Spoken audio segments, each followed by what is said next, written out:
Day by Day Kids Bible, Day 138. Arrows. 2 Kings 13. Now back in Israel, King Jehu died. His son Jehoahaz became Israel's next king. He was a bad king. He did what was wrong. God was angry at his people in Israel, so he let the king of Aram rule over them. Then the king of Israel asked for God's help. God listened. He saw how the king of Aram treated his people. Israel had only 10 chariots left. They had only 50 horse riders. The king of Aram had gotten rid of the others. King Jehoahaz died. His son Jehoash became Israel's next king. He was a bad king too. He kept sinning. Now Elisha got sick. King Jehoash went to visit him. Jehoash cried, "Bring a bow and some arrows," said Elisha. So Jehoash brought a bow and some arrows. Elisha put his hands on Jehoash's hands. "Open the window that looks east," said Elisha. Jehoash opened the window. "Now shoot an arrow out of it," said Elisha. Jehoash shot an arrow. "This arrow means you will win," said Elisha. "You will win over the army of Aram. You'll get rid of them."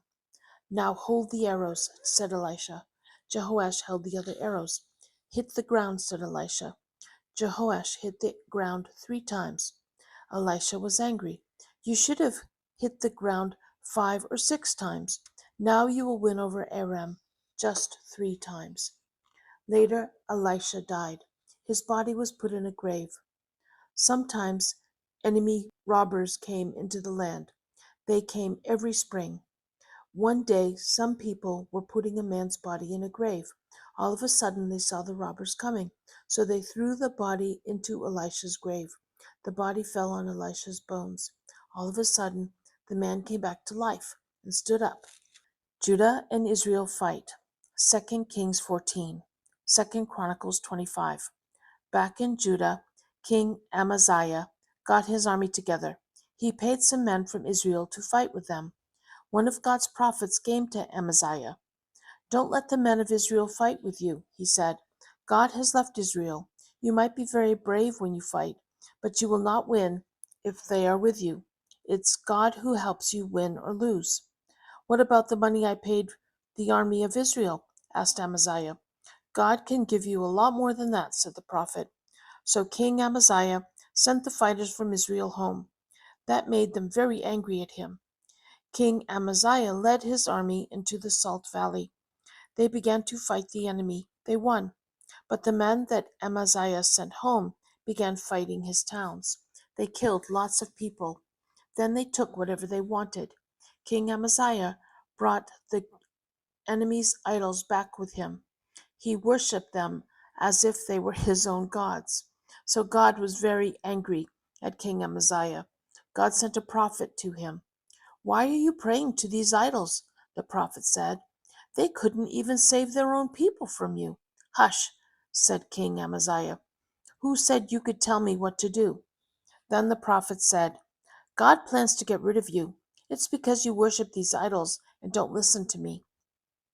King Amaziah talked to his leaders, and he sent a message to King Jehoash in Israel.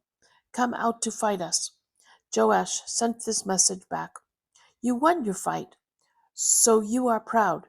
You think you're great. You're like a weed that thinks it can marry a tree. But then a wild animal walks all over the weed. You'd better stay home. You're just asking for trouble." Amaziah could not change his mind.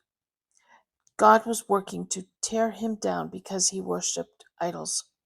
So out marched the armies of Israel and Judah. They began to fight each other. Israel won. The army of Judah ran away. Israel's king Jehoash caught Judah's king Amaziah. Joash took Amaziah back to Amaziah's own town of Jerusalem. Joash broke part of the wall down. He took all the riches in the worship house. He took all the riches in the palace. He took some people.